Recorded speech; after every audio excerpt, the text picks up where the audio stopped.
Do you feel the vibes?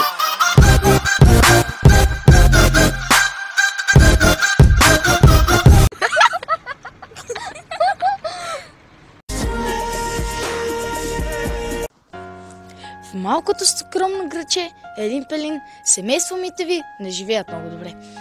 Тук в семейство Митеви бащата тормози дъщерята и майката, като се напива и прави лоши неща. И сега ще ви покажем тяхната история.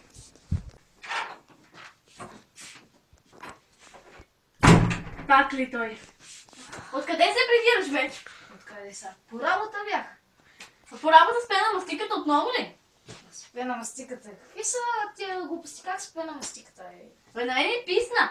От понеделник до неделя все си на... Знаеш на какво. На какво? На работа съм? Не на работа. Мамо, тате, постанете да се карате. А, тате, преди да забравя, искам нови дрехи. То... За ракия няма пари, пъти нови дрехи искаш. Оле-ле. Каква ракия, бе? Каква ракия? Писна ми да...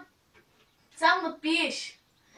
Значи, само да плащаме сметки за ток, вода и джобни на детето. И трябва да му купим специален крем, че да започне пак алергията. Добре, няма да пия повече.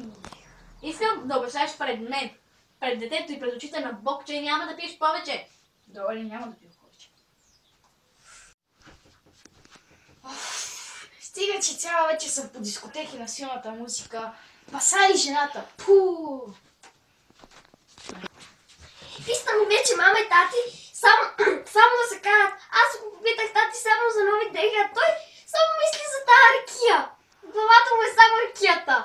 Абе, писна ми, цяла седмица, само ракия, само нафта. Нафтата колко пъти да му казвам, че тя не се пие.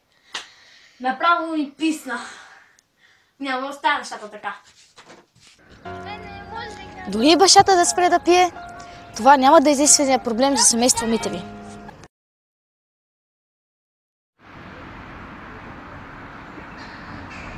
Само си мисля, че аз съм ядосна на дневничка.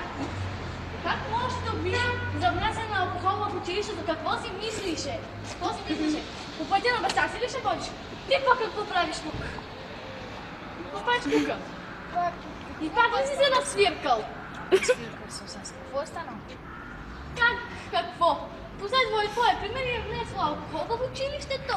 Колко пъти да ти казвам, защо ми крадеш от ракията? Колко пъти да ти казвам? И какво? И какво? Наказаха я? Какво? Наказаха я. С изключване една седмица от училище. Как можеш да правиш такива неща, бе? Да ми кажеш...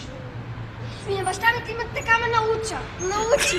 Какво като съм научи? Не трябва да биеш от нея.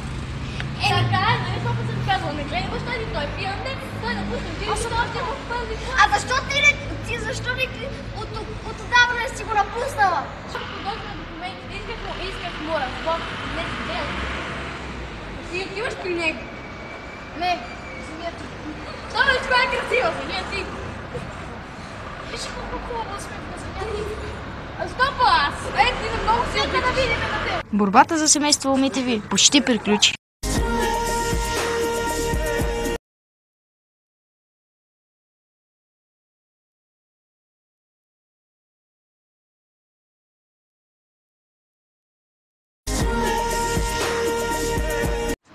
Съд и нотариус, град Елин Пелин.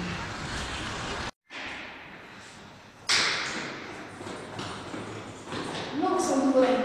Вече се отпръснах. Направо много се кефи, че детето отиде при нея, за да мога да се напиваме и да се напишем колкото си.